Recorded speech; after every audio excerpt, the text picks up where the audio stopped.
Okay. So good morning everyone. My name is Lalit Soni and you are watching Drishti IAS. In this live session, we will be talking about the Indian Express newspaper. We'll be talking about important articles which can be relevant for our examination. So let's start our discussion over here. So today we'll be starting with the fact of the day. So recently there was some news from Iran that they are shifting their capital. So we will be talking about that in the fact of the day. After that we will be talking about the geography through map. Herein we will be looking at some of the islands of India. Okay. Now, when we are talking about India, you know that we have Lakshadweep, we have you can say Andaman and Nicobar. So we will be talking about that groups of islands. Today we will be focusing on the Andaman and Nicobar, and then next time we will be talking about the Lakshadweep as well. Okay.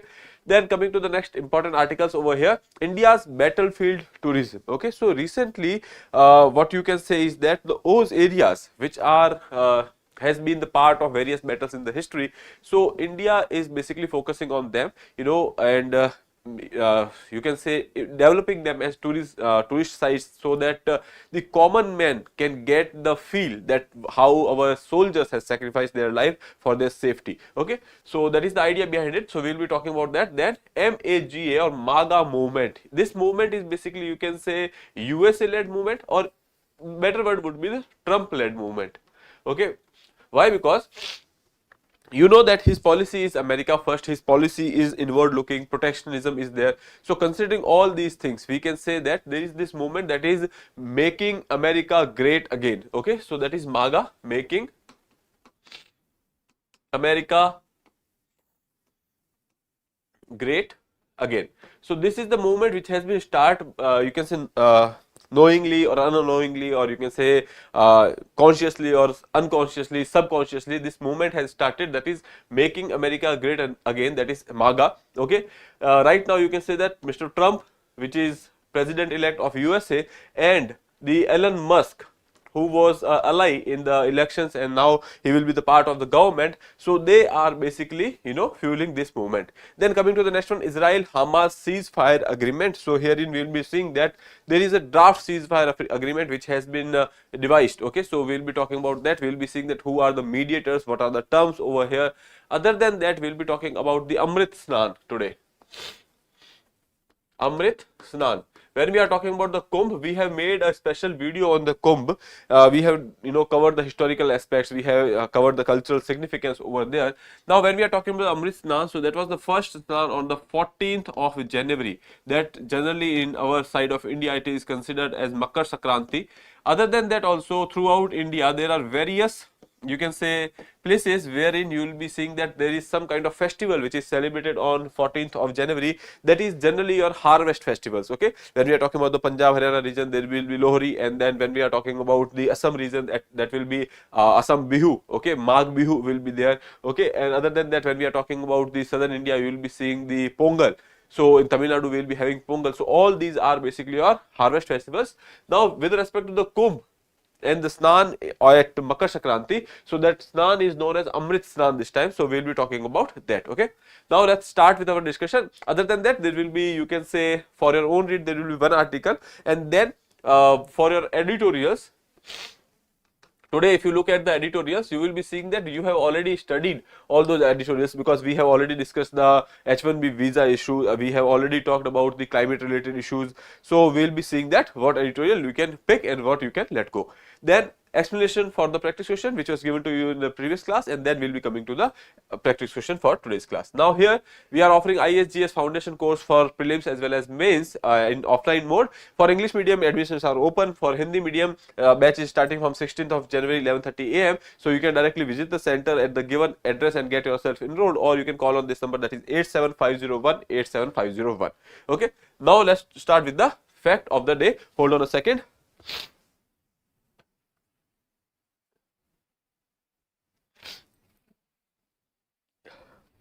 Okay, now here Iran plans to relocate the, you can say, its capital from Tehran to southern Makran region. Okay, so here you can say this Makran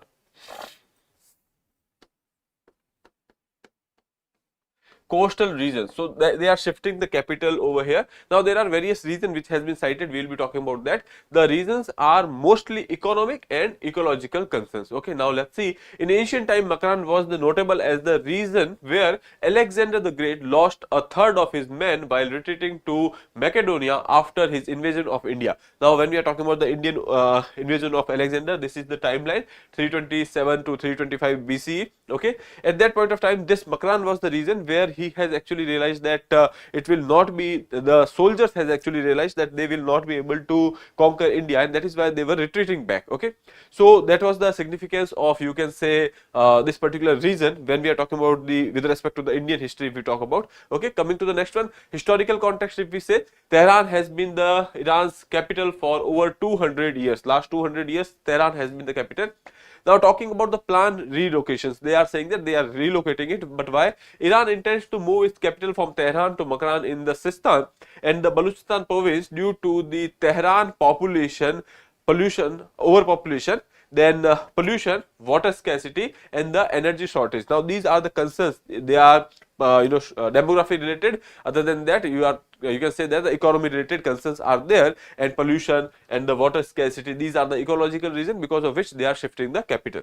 Now Makran's strategic importance, if we talk about, so that is the strategic location near the Gulf of Oman presents an opportunity to boost the maritime economy and enhance the national economic prosperity. Here you can see, if you are talking about the region over here, this is Iran. This region is called as the Makran coast. Okay, now when we are talking about the area over here, that in some of the part of this Makran coast is there in Pakistan as well. This area, when we talk about the Gwadar plateau is there, so that is the area basically, and this is your Gulf of Oman. Okay, this is the Persian Gulf, so that is why this is the region. There are certain ports, and because of which economic prospects can increase, so that is there. And here you can see this is the Makran coast. Okay, this is Makran range, that is there, and here you can see this is the Gwadar port. You know that Gwadar port is there. This is Gwadar Bay, and then there is Gwadar port, which is you can say in Pakistan. And when we are talking about the Chahabar Bay here, that is Chahabar port is also there. That is important port, and India is also having some investment at the Chahabar port. Okay, now they are moving their capital to this particular region. I hope that is clear. The nearest water body is your Gulf of Oman. Other than that, you know that, you can tell me the name of this particular place, this strait over here. You can tell me the name of this strait in the comment box. Okay, I hope that is clear. Now let's move back to the discussion over here. Makran coast is a major source of Iran's petroleum reserve and the coastal trade due to the presence of the ports like Chahabar. Now if you look at this particular region, it is having proximity with the sea. And you must have seen that when we are talking about the existence of sea, we have seen there are oil reserves, etc. are there. Okay, now be it your, you can say, off Mumbai coast also we have the oil fields, etc. And other than that also, when we are talking about this region of Rajasthan, you know that this is also, sometimes there was this Tethys Sea which was there, and because of which we find the petroleum reserves in Barmer, Rajasthan, etc. Okay, so these are some of the things you should note when we are talking about the discussion on geography. Here you can see that whenever there is a proximity with the coastline, or you can say whenever there is a proximity with the sea, you will be seeing that there can be petroleum reserves as well. Okay, so in this area also they have petroleum reserves. With over 1,000 kilometers of coastline and the Chahabar free trade zone developed since 2003, Iran aims to transform Makran into international trade corridor linking the Central Asia to Indian Ocean. Okay, so you know that the importance of Iran is there when we are talking about the Iran. Chahabar port's importance is there because from India we can go to Chahabar and then we can go to Central Asia using Afghanistan. Okay, so that is why they are actually developing it as an economic prospect over here. Okay, now let's come and talk about the geography through map. Now here we will be talking about the Andaman and Nicobar. You know that there are some of the island chains which are there in India. One is your Andaman Nicobar, and second group of island is basically your Lakshadweep. Okay, now Andaman and Nicobar, they have been divided into various parts. Okay, here you can see when we are talking about the Andaman, this is the Andaman group of islands. These are the Nicobar group of island. Now how do you decide that this is Andaman and this is Nicobar group of island? So there is a hypothetical line, that is 10-degree channel. When we are talking about the 10-degree channel, that is basically nothing but your latitude. Okay, so this 10-degree channel which is there, which is separating Andaman group of island to Nicobar. Okay, so we can say north of the 10-degree channel we have Andaman Islands, and south of 10-degree channel we have the Nicobar Islands. Okay, now look at this, the northern one, northern side we have the North Andaman. Okay, then coming to the next one, we have Middle Andaman, then we have the Lower Andaman. Okay, and then we have the Little Andaman. Now the capital over here is that Port Blair, which is there in the Lower Andaman. Okay, so that is there. Coming to the next one, here you can say when we are talking about the Nicobar Islands over here, so we have Car Nicobar, the top one over here. Then you will be coming to this particular area, that is your Little Nicobar. Then here we have this Great Nicobar. Okay, Car Nicobar, Little Nicobar, and the Great Nicobar. Now when we are talking about the southernmost point of the Indian territory, that would be there in the Great Nicobar. Okay, that is your Indira Point, you know that. Now when we are talking about the southernmost point of the mainland territory of India, that is there in Kanyakumari. Okay, but when we are talking about the southernmost point of the Indian territory overall, that would be under in Great Nicobar, Indira Point. Okay, so that is about your Andaman and Nicobar Islands over here.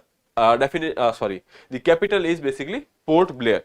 Now there are some facts which is given over here. The Barren Island and Narcondam Islands, these two islands are in the, when we are talking about the Port Blair over here, so in the vicinity of that, in the northern side of that, we have this island group over here, that is their Barren Island and the Narcondam Island, which is there north of the Port Blair. These are the volcanic island. Volcanic island means when we are talking about India, India only have this particular Barren Island, that is your, you can say, the only active volcano in India, that is Barren Island, and the, you can say, remember the Barren Island because this is the group of island which is together. Okay, now there are no active volcanoes in the mainland India. When we are talking about the mainland India, we do not have any active volcano. These are on the island group. When we are talking about the Andaman Nicobar group of island, we have Barren Island and Narcondam Island, which are basically, you can say, volcanic active. Then coming to the, some of these islands are fringed with the coral reefs. Saddle Peak, and the Saddle Peak in the North Andaman is the highest peak. Now this particular peak you should remember, that is Saddle Peak, and when we are talking about this area, you will be seeing coral reefs as well. Okay, so I hope that is clear. We can move further and start our discussion with respect to the newspaper today. Okay, so when we are talking about the initiative, that is battlefield tourism. Okay, here you can see Bharat Ranbhumi Darshan. Now this particular initiative has been given a name, battlefield tourism has been given a name, that is Bharat Ranbhumi Darshan. Now it is, with the name it is clear that the areas where some kind of you can say battle has happened, we are developing them as a tourist place, or we can say we are attaching some kind of significance to that. Okay, so here you can see in the recent public memory Galwan issue which we have seen in 2020, the river valley in Ladakh is known as the site of violence border clashes between India and China in June 2020, wherein 20 Indian soldiers lost their life. So that happened in Galwan. Then coming to the next one, that is Doklam standoff, which was also there. Now including these two, there are total 77 sites. Okay, these two and 75 other for sites, you can say. So total we can say 77 sites has been included in the Bharat Ranbhumi Darshan. Now objective is to promote battle tourism or battlefield tourism by opening historical significance battlefield along the Indian border to the public. Okay, so basically these areas will be thrown open for the public visit. Launch date, if you talk about, that is January 15. Today's date is there on the occasion of 77th Army Day by Defence Minister Rajnath Singh. Now today is the Army Day, so please remember that as well.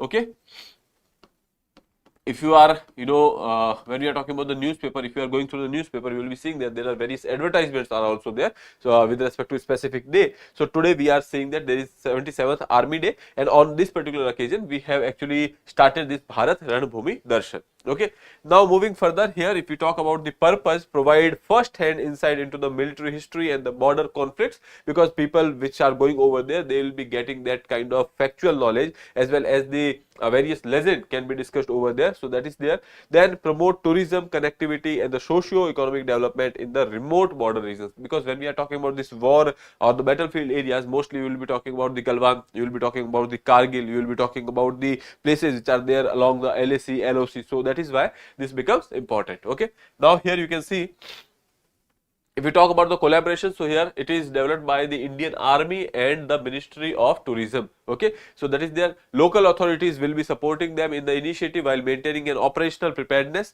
Then strategic importance, if we talk about, site includes area with the significant military events such as the 1962 war with China, Kargil war in 1999, and other historic battlefield post independence. Okay, so that is how we have devised a tourism plan, or you can say initiative for our country. Here you can say key locations will be Galwan, Ladakh, wherein 2020 clash has happened. Okay, then Siachen Glacier, you know that Siachen base camp is there in Ladakh, that is there. Then Doklam Tri-Junction of India, Bhutan and China, you know that this is the place around Sikkim. We have seen that there was this standoff in 2017. Okay, so that was there. Then coming to the next, that is Dras and the Kargil region, which is there in, when we are talking about the Kargil, now it will be there in Ladakh. Okay, it was the earlier anyways. Then Bamla and Kibutu, that is there in Arunachal Pradesh, Nathula, that is there in Sikkim, and Longewala, that is there in Rajasthan. Okay, so these are the key locations, okay, which has been considered over here for the battlefield tourism. I hope that is clear. Idea is to make sure that public is aware of the sacrifice of the soldiers over there. They can visit the area and then they can be experiencing the glory firsthand. Okay, so that is what we have discussed about it. Now moving further, new age of US interference in Europe. Musk, Trump's MAGA movement or the MAGA movement is basically now, when we are talking about the Cold War era, you know that at that point of time also USA wanted to have a hegemony. When we are talking about the era of 1950s to 1990s, till then you will be seeing that there was this Cold War era. It was there till you can say 1989 when the USSR fell. Okay, till that point of time USA wanted to create a hegemony. Okay, so at that point of time in the Europe, the ally whichever they are there, like NATO etc., so they were trying to help them. Okay, so that was the case. And other than that, the areas wherein there is a clash, like when we are talking about the Korea, when we talk about the Vietnam, when we talk about Afghanistan, so in this area also USA tried to create a hegemony. Okay, now at that point of time they are targeting the allies, they are helping the allies, and then they are targeting those areas which are against them. When we talk about the covert operations sector, that was generally against the opposition or the second bloc which was there, that is USSR. But recently you will be seeing that America is doing these activities in you can say Europe as well. Okay, so let's see what is happening in USA right now. So see, for the past decade or more, Europe's government have been trying to resist the covert influence operation from the adversaries like Russia and China. Past decades. In the past, they have actually resisted the covert operation from Russia and China, which are basically, you can say, the adversaries to the Western countries. Okay, so that is there. Now, there is a very different challenge they are facing. They are basically fending off the overt effort by Elon Musk and Donald Trump under MAGA, Making America Great Again movement, to seize the territory, oust elected leaders, and the empower far right parties. Now these are three important things which they have discussed, that they are trying, what they are trying to do is that they are trying to gain territory in this particular region. When we talk about the territory, that means that recently you must have seen that the president has said, or President-elect Donald Trump has said, that they will be taking Greenland. They want to purchase the Greenland from Denmark. Denmark has said that we can go for the independence of the Greenland, but we will not be giving it to USA. It will not become a USA's territory. So USA is saying that they might use the force as well. So these are the things which has been happening in Europe. So that is first thing, that they are trying to gain the territory. Second is oust the elected leader. Whenever there is a, when we are talking about the UK, there is the party, Labour Party government which is there. They are trying to oust that particular government and empower the far right parties. Okay, when we talk about the you can say Mr. Trump's party, okay, so that is basically a Republican party. So you can say that they are having a far right ideology. Okay, and similar ideology they are, you can say, try to have in this particular area as well, because obviously if you can say similar ideology is there, so foreign policy will be little bit easy. But now you can say that in USA and Europe, you can see there are two kind of trends which is happening. One is USA, and if we are talking about the Europe, one side it is cooperation, second side there is competition. How it is there? When we are talking about the trade aspect over here, so if we talk about the USA and Europe, you can see that there are two things which is going on. One is cooperation, second is competition. When we talk about the cooperation, that means that when we are talking about the immigration front, okay, illegal immigration, you will be seeing that Europe is against that and USA is also against that. Okay, so that is the cooperation, or you can say you can see some kind of consensus on the policies over there. Now, when we are talking about the competition, other than that also you can see there is this China front on which they agree, Russia front they agree. Okay, so these are the things on which they agree with each other. Now, when we are talking about the competition here, you can see that on the trade front, USA is becoming protectionism, or you can say protectionist. And when we are talking about the you can say far right ideology will always support ultra nationalism. Okay, ultra nationalism means that they will be going for their own interest. And let's say if there is a far right government in USA, they are supporting their interest, and then there is a far right government which is they are trying to build in Europe, that is also basically you can say ultra nationalist. Okay, so when these government are ultra nationalist, that means that they will be trying to fetch more and more of their own national interest. Okay, now there will be competition because Europe's national interest, that will not be in favor of USA's national interest, because every country has their want and demands. When we talk about NATO, President-elect Donald Trump has said that the European countries should contribute 2% of their GDP in NATO. Okay. Now, but the thing is, they are not able to do that. They are Europe is not in favor of that. So that is also there. Other than that, there are other interests which will also be there. Okay. So here we are talking about the when we are talking about the Europe and USA, this is the competition as well as cooperation which can be seen. Anyways, this is not important right now. Now, if we talk about the current trends which are going on in USA and Europe, so you will be seeing that Elon Musk is having a sway on the social media.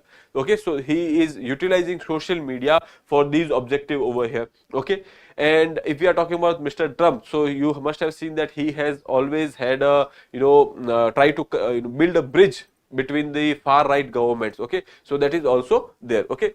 Anyways, other than that, when we are talking about the territory related issues, so you will be seeing that now they are actually targeting their own allies, NATO allies also, Canada, Denmark, they are trying to gain their territory as well. So that is there. Other than that, when we are talking about Elon Musk, he is trying to use the social media platforms, etc. Okay. Other than that, Mr. Trump has revived this grooming gangs. When we are talking about this particular scandal in UK, that is your grooming gangs, there must be some article you can go and read about that. So basically, this is a particular scandal has been revived by him on the social media. So these are certain things what they are trying to do, because in UK right now there is a Labour Party's government. Okay, and Labour Party is basically you can say a party which is having a political ideology which is inclined towards left. Okay, and they are promoting the right parties over here. So this is something which is happening over here, that is MAGA movement. Now let's see what are the basic elements of MAGA which can be important for us. MAGA represents a nationalist and the populist ideology centered on the prioritizing America's interest, making America great again. That means that they are prioritizing the America's interest, sovereignty and the traditional values. It seeks to restore America's global dominance and economic strength by rejecting the perceived liberal and the globalistic policies. What they are doing is they are trying to create again their hegemony.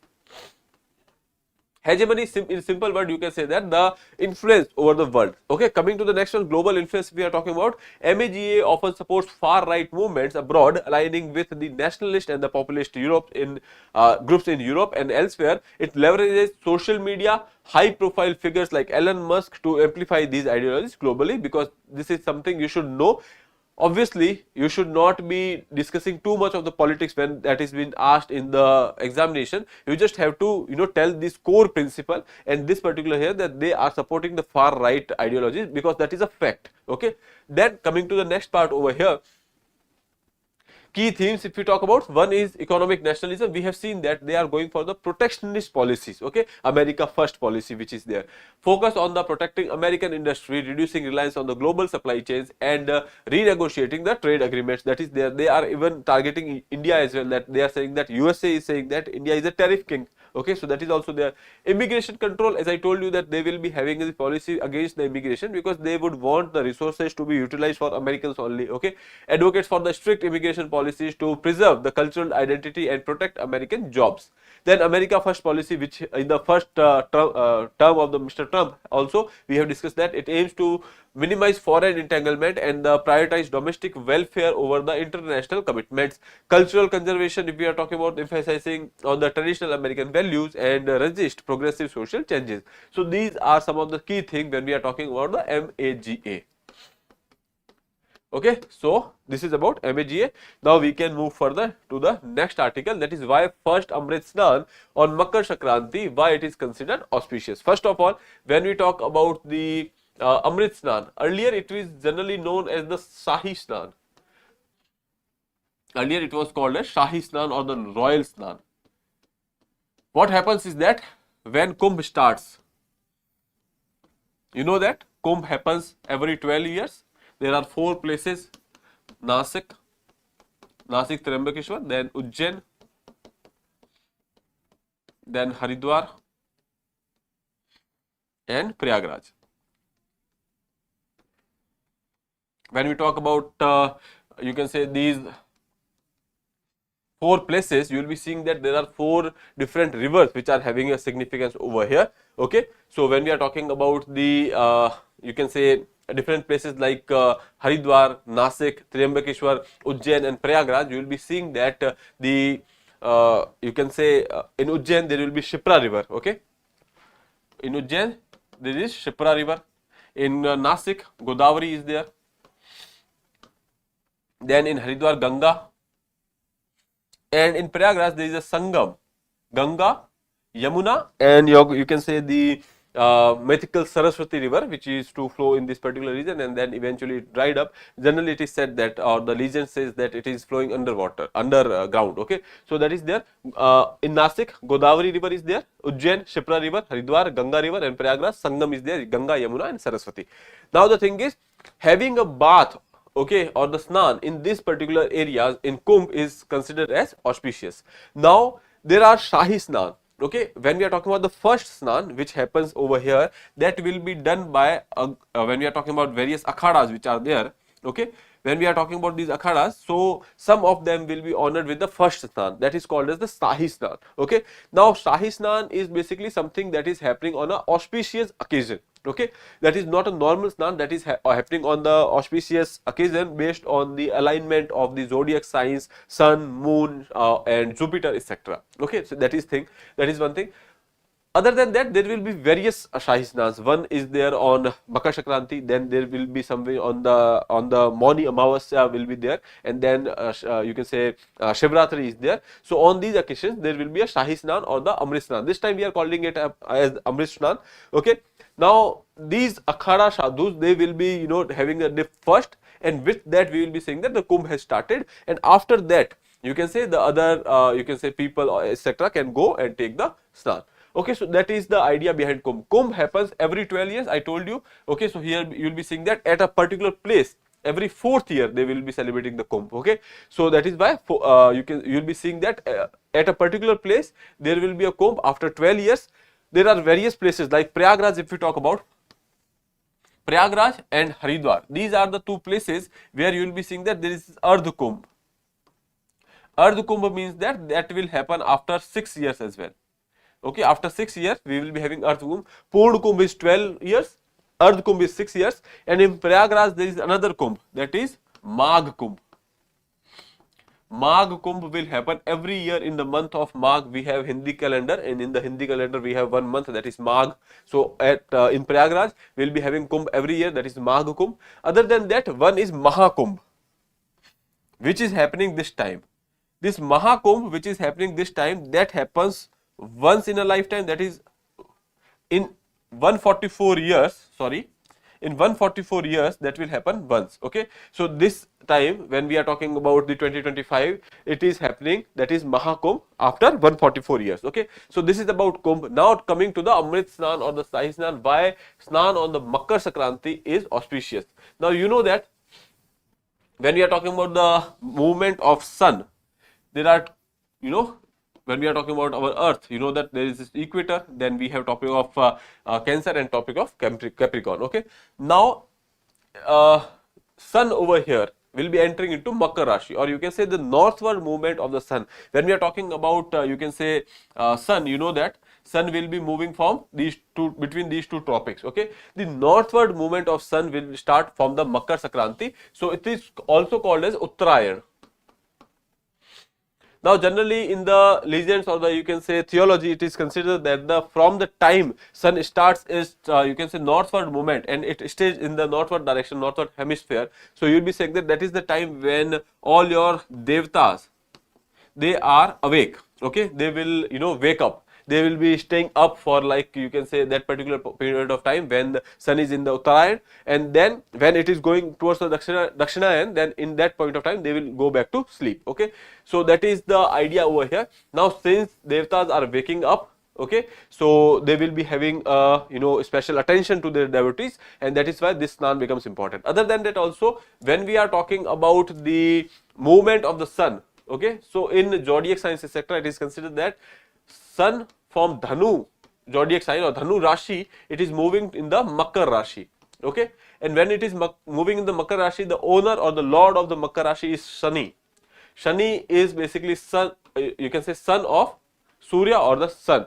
Okay, so basically Surya is moving into the house of Sunny, and that is why it is considered that the father is moving coming to the house of Sun, and that is why also it is considered as auspicious. Okay, now all these things I am telling you because in the you can say UPSC examination etc., culture has an important part to play. Okay, they will be asking about Makar Sankranti. Other than that also you can say Makar Sankranti has the harvest festivals. Okay, so in northern India, in the areas of you can say North India, UP etc., we have northern Rajasthan, eastern Rajasthan, we have Makar Sankranti. When we are talking about the southern Rajasthan and Gujarat, they have Uttarayan. Okay, and then when we talk about the South India, in Tamil Nadu, we have Pongal. Okay, in Karnataka also they have Sankranti. Okay, and other than that, when we are talking about the northeastern region and Assam specifically, they have Magh Bihu. So all these are basically your harvest festivals. In Punjab we have Lohri. We have discussed all this in the yesterday's class. Okay, so that is why also considering the economic significance, that is also important. Okay, other than that, you know that in Mahabharata one more story is there that after being hit by the you can say arrows of Arjun, you can say Bhishma Pitama was there on the deathbed for a while, and he was waiting for the sun to come into Uttarayan. Okay, and once sun came to Uttarayan, then he has accepted the death. Okay, because he has that boon of basically you can say Ichha Mrityu. Okay, so considering that all these stories are there, and for various reasons Makar Sankranti is considered as auspicious, and the Snan over here that has been coinciding with Kumbh, so that is why it is Amrit Snan. So that is why it is you can say considered more auspicious this time. Okay, I hope that is clear. You can go through this particular article. That is all it has been given. Other than that, as I told you that we have made a special video on Mahakumbh one which is happening after 144 years. So you can witness that particular Kumbh. You are lucky enough to be part of this generation who is witnessing it, because those people who are being born today, they might never see that in the upcoming days. Okay, so that is there about your Amrit Snan. Coming to the next, why India is warming slower. Here there is a map which is given, which is talking about the world average of warming. So here you can see here world is warming. Okay, and then when we are talking about the India's line, here you will be seeing that after a particular point of time, after 1975 or somewhere, we are going for the lesser warming, or you can say the average warming in India is less than the world. And why is that? Here in this article there are various things which has been discussed, that like here you can say India's unequal warming, we will be talking about that. Then reasons for the lowering, we will be talking about that as well. Then empowering the IMD. Okay, so this particular part you can go through it. Okay, because there are some of the data, and you can say that this might not be asked in UPSC, because obviously they can ask you the significance of IMD, but not into that much of the detail. Okay, that can be a part of or passing reference to a answer. Then coming to the global and the Indian temperature trends, 2024 was the warmest year globally, and for India's average temperature in 2024 was 1.2 degrees Celsius. Okay, so this was the average temperature rise if you are talking about above the 1901 to 19010, that is the baseline. Okay, so with respect to that particular baseline, that is 1.2 degrees Celsius, while the global rise was 1.6 since the pre-industrial level. Okay, so when we are talking about the global rise, so there is a difference in the baseline as well. So India's, you can say, temperature is 1.2 degrees Celsius higher than the baseline, and 1.6 is for the world. Now, Indian Meteorological Department noted 0.65 degrees Celsius increase compared to the 1991 to 2020 baseline. Okay, with respect to that, they have seen that there is this 0.65 degrees Celsius increase which was there. Now, coming to the reasons why it is there, you can say we are saying that we are, the temperature in India is reducing. Temperature change in India, or increase in the temperature in India, that is less than the global average. First is the baseline comparison. As I told you that the baseline is different for the, you can say, when we are talking about the USA, or you can say other countries, and India. Here you can see this is the baseline when we are talking about the 1901 to 1910 over here. You will be seeing that India's temperature at that point of time was higher than the world. Okay, why? Because India was that time colony. Okay, so at that point of time these temperatures were higher, and other than that also India was a tropical country. Okay, so considering that the temperature was higher, and that is why with respect to that particular base, India's temperature is increasing lower. That is one thing. So here you can say the baselines are different.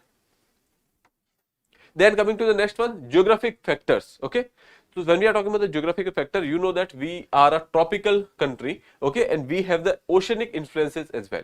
Now, ocean has this tendency to moderate the temperature.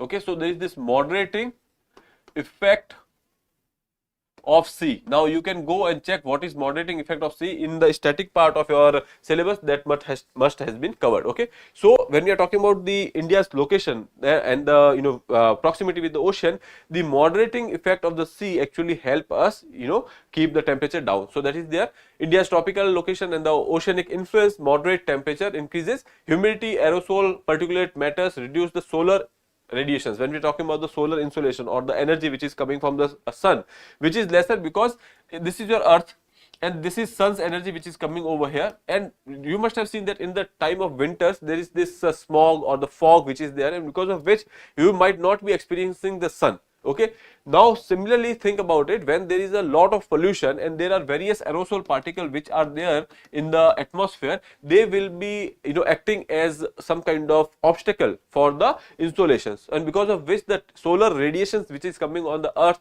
towards the India side, that is lesser, and that is why we are saying that the temperature is not increasing, because obviously the source of increase of the temperature is your sun's insolation. Okay, so other than that, when we are talking about the global warming, what is happening, that is that once the radiations are entering into Earth's atmosphere, and then there is a layer, and because of which they are not able to go out. Okay, but the problem is that in this case the radiations are not even entering. Okay, so because of which you are saying that there is this lesser temperature which is there.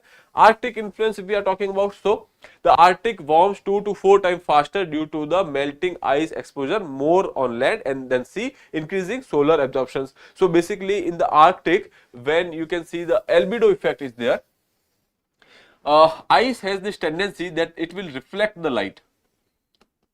It will reflect the light and it will not absorb it, the albedo effect which is there. Okay, but now you know that the ice is melting. When ice is melting, that means that land is coming out and land will be absorbing the energy. And if land is absorbing the energy, okay, so that means that it is absorbing more light, and that means that it will contribute more to the global warming. So here, since Arctic influence is there, so with respect to that, our you can say temperature rises are basically lesser than that. Okay, so Arctic warms 2 to 4 times faster due to the melting ice exposing the more land and sea, increasing solar absorption. So more and more solar absorption is happening over there. And land water contrast, if we talk about, so when we are talking about the land water contrast, you know that we are having the sea around us, and we have a peninsular India, and then we have a sea around us, because of which there is this moderating or the stabilizing effect of the sea which is there, which already has been discussed somewhere over here. Okay, so India's proximity to ocean creates a stabilizing effect, reducing the extreme temperature spikes compared to the landlocked region. Okay, so that is about your, you can say, the reason because of which you are seeing that India's temperature rise is considered as lower than the global average. Okay, I hope that is clear. Coming to the next one, Hamas accept the draft agreement for the Gaza ceasefire, release of the hostages. Now there was these three countries which has been, you can say, negotiating. One is USA, Egypt and Qatar. So these three countries were negotiating, or they were actually the brokering a deal, or they were mediator between the Hamas and Israel, and finally they have said that they will be coming to a conclusion. So first phase has been, you will be starting soon, because there are 33 hostages which has been released, and the further they will be releasing more hostages. When we are talking about this particular proposal has been sent to the Israel's cabinet, and once they approve it, then you will be saying that we have a deal. Right now there is a draft. Okay, now there will be three phases, three different phases will be there. In the first phase, they will be, you know, sending the all the soldiers will be leaving from the Gaza area, and then some of the hostages will be released from Gaza area, from the, you can say, Hamas side. Okay, so that will happen in the first phase, and after that there will be three phases. During the first phase, the terms and conditions of the other two phases will be decided. So that is there. Right now we are not going into details of the agreement because it is not finalized yet. So that is why it will create extra you can say confusion. So right now just know that there is a agreement which might be coming in the future, so we will be keeping a tab on that. The agreement will be submitted to the Israeli cabinet for the approval. US President Joe Biden has been briefed about the plan and support the effort. The idea is that before the, you can say, Mr. Trump comes to the power, or you can say he is starting for his office from the 20th of the January, they are trying to reach an agreement. Okay, so that is about, you can say, Hamas. They have accepted the draft agreement. Now it is time for Israel to decide on that.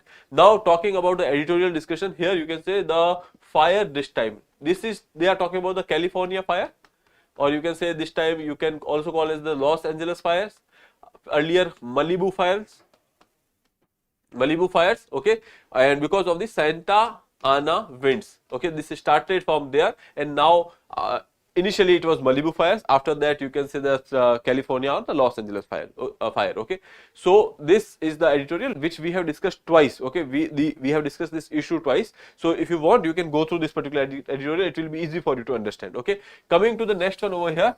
Delhi must look beyond the H-1B visa. We have discussed the issue of H-1B visa earlier, okay, and we have also seen why India and USA are quite a good partner, and why Delhi has to see beyond H-1B visa. This is an article by C. Raja Mohan. For those people who are preparing for PSIR optional, this will become even more important. So you can go through this particular article as well. Since we have discussed these issues, even one more editorial we have discussed, like 2 to 3 sessions back, wherein we have discussed the article by Raja Mohan only with respect to the India and USA issues with respect to your H-1B visa. Okay, I hope that is clear. So I won't be going into details of that. You can read these two articles. Now, China's trade surplus near a record high on a export surge, how that will play a role with India or the otherwise world economy. So this article we will be discussing in the in news program today. Okay, so please keep a tab on that. The video will be out by the afternoon, so you can actually look at this particular video. Okay, so I hope that is clear. Now in the end, we have this practice question which was given to you in the previous lecture. Which river will have a dam constructed on it under the PKC ERCP project? Okay, so that is option C is your right answer. That is Banas in Rajasthan. There is this river water linking project which is there, okay, under which the Parvati, Kali Sindh,